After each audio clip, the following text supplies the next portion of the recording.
Adrenaline makes you feel like you're coping, and that is the trap. You're moving fast, you're answering messages, you're solving problems, you're jumping from one thing to the next. And people look at you and think, wow, she's got it handled. He's got this going on. But inside, your chest is tight.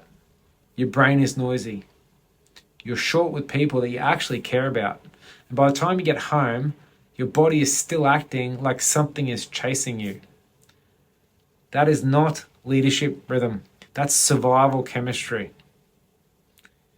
A lot of team leaders are running their whole week from adrenaline. Not because they want to, but because the work has trained them that way. There's always another thing, another issue, another message, another staff concern, another person needing a decision, another meeting starting before you've recovered from the last one. And because you're capable, you keep going. And that's the sneaky bit. Capable people can survive broken rhythms for a long time. They can make chaos look functional. They can keep the wheels on with a whiteboard marker, a protein bar, and some deeply unhinged optimism. But the cost still comes due, usually in your body first. You might know the signs. You can't switch off at night. You're tired but wired. You snap over small things. You reread the same email 3 times because your brain just won't hold it.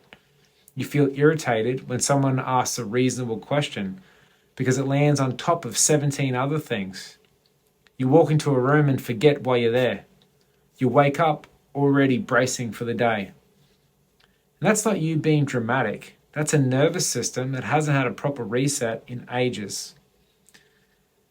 And here's the bit that leaders don't like admitting. Adrenaline can become familiar. The rush of fixing things can feel productive.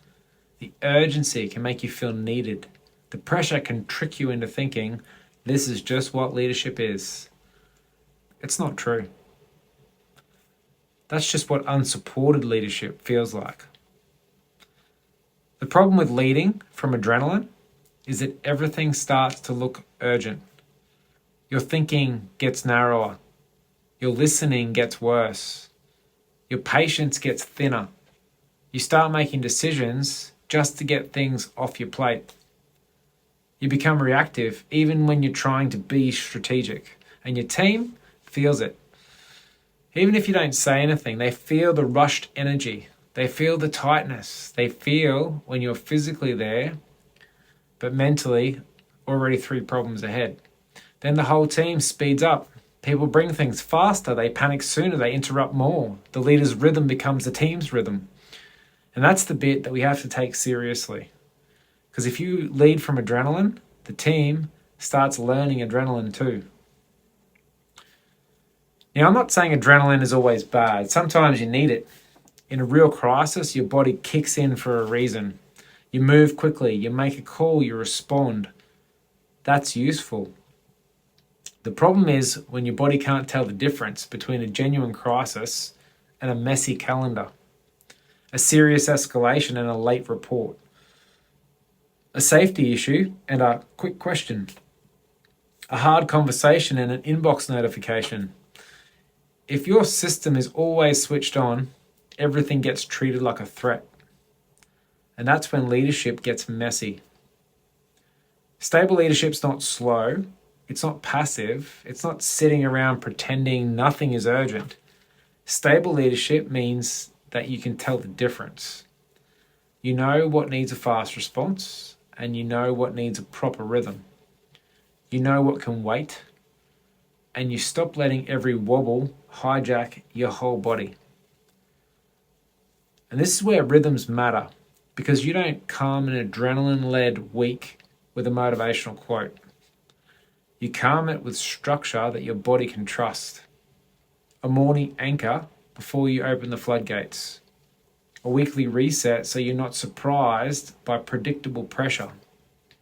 Buffers after heavy conversations.